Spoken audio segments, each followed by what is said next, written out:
Hello students, question number 16 from JEE Main 2022, 27 June, shift 1. The question is 5 numbers x1, x2, x3 से लेके x5 तक are randomly selected from the numbers 1, 2, 3 up to 18 and are arranged in the increasing order.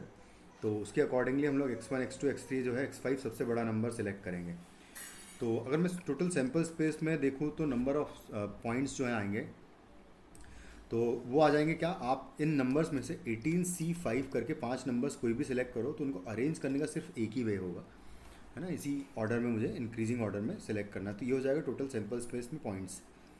ठीक है. उसके बाद फिर यहाँ पर अगर मैं डिसाइड कर लिया पहले से कि x2 जो है वो 7 है, तो x2 अगर 7 है तो मैं ऐसा करता हूँ कि लिख लेता हूँ सारे नंबर्स. तो 1, 2, 3 यहाँ नीचे लिख लेते हैं. तो ये हो जाएगा 1, 2, 3, 4, 5, 6, 7, 8, 9, 10, 11, 12, 13, 14 एंड 15, 16, 17 एंड 18. ये 18 नंबर्स है मेरे पास. तो मैं अगर डिसाइड कर चुका हूँ कि x2 मेरा सेवन्थ नंबर है, 7 है, और 11 जो है वो मेरा x4 है. तो यानी कि जाहिर सी बात है कि यहाँ से मुझे x1 सेलेक्ट करना है और यहाँ से मुझे x3 सिलेक्ट करना है और यहाँ से मुझे x5 सिलेक्ट करना है.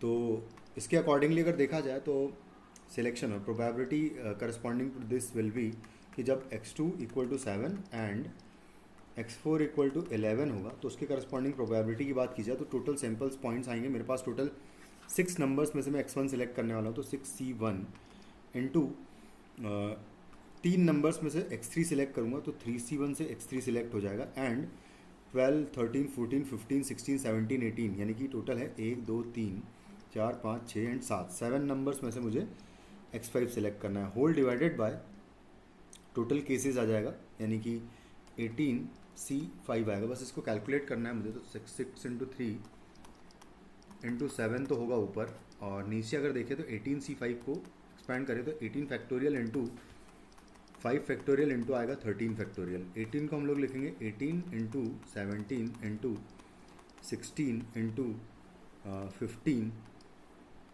इंटू 14 और इंटू आएगा 13 फैक्टोरियल. तो ये इससे कैंसिल आउट हो जाएगा. 5 फैक्टोरियल को भी एक्सपैंड कर लिया अगर तो हो जाएगा 5 इंटू 4 इंटू 3 इंटू 2 आ जाएगा. तो बस अब इसको कैलकुलेट कर लेते हैं. तो 4 इंटू 2 हो जाएगा 8. ये 2 टाइम्स कैंसिल कर देंगे हम लोग.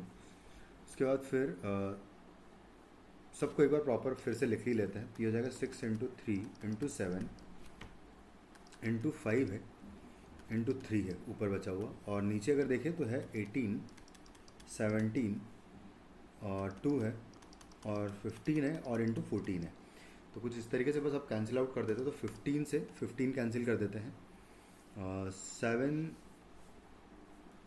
7 इंटू ये 6 इंटू 3 18 है तो ये 18 से कैंसिल आउट हो जाएगा. 7 से मैं 14 को 2 टाइम्स कैंसिल आउट कर दूंगा. तो जो बचेगा ऊपर सिर्फ 1 है, और नीचे अगर देखें तो 34 हो जाएगा यहाँ से. 17 इंटू 3 34 का डबल हो जाएगा 68. तो फाइनली आपका आंसर हो जाएगा 1/68 which is in option C. Thank you.